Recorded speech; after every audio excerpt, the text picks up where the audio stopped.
আজকে 13 জানুয়ারি শনিবার আমার ছেলের স্কুলের অ্যানুয়াল স্পোর্টস। তো সেই স্পোর্টসে ওকে রূপসজ্জাতে আমি নাম দিয়েছি। রূপসজ্জাতেও কি সেজেছে আপনাদেরকে একটু দেখিয়ে দিই। এই হচ্ছে আমার ছেলে লেডি জাস্টিস। কি সেজেছে একটু বলো। ফাইনাল হয়ে গেলে রেজাল্টটা পাঠাবে। আমি বলছি স্কুলে স্যারের সাথে ছবি তুলছে। ওকে কেমন লাগছে?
প্রথম দ্বিতীয় তৃতীয় অভিজয় চুয়াদ্দার, স্পর্শ দাস, সৌভিক সরকার এবং অহন ভাদুরী।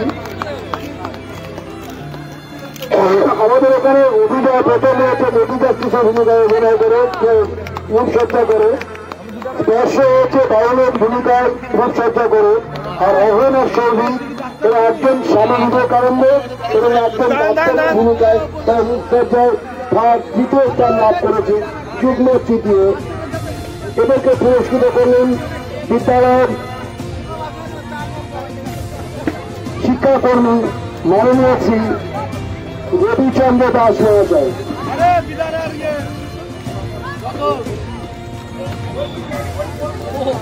স্টুডেন্টদের 100 মিটার দৌড় প্রতিযোগিতা, স্টুডেন্টদের 100 মিটার দৌড় প্রতিযোগিতা, সৈকত কুন্ডু, স্মিত দাস এবং ময়ূক সুর তোমাদেরকে ভিত্তি স্থানে রাখা হচ্ছে। স্টুডেন্টদের 100 মিটার দৌড় প্রতিযোগিতা, সৈকত কুন্ডু, স্মিত দাস, ময়ূক সুর। শেষ পর্যন্ত আমার ছেলে ফার্স্ট হয়েছে। আমার খুব আনন্দ হচ্ছে, এত আনন্দ হচ্ছে যে বলে বোঝাতে পারবো না। তোমার কেমন লাগছে? উত্তরের খুবই ভালো।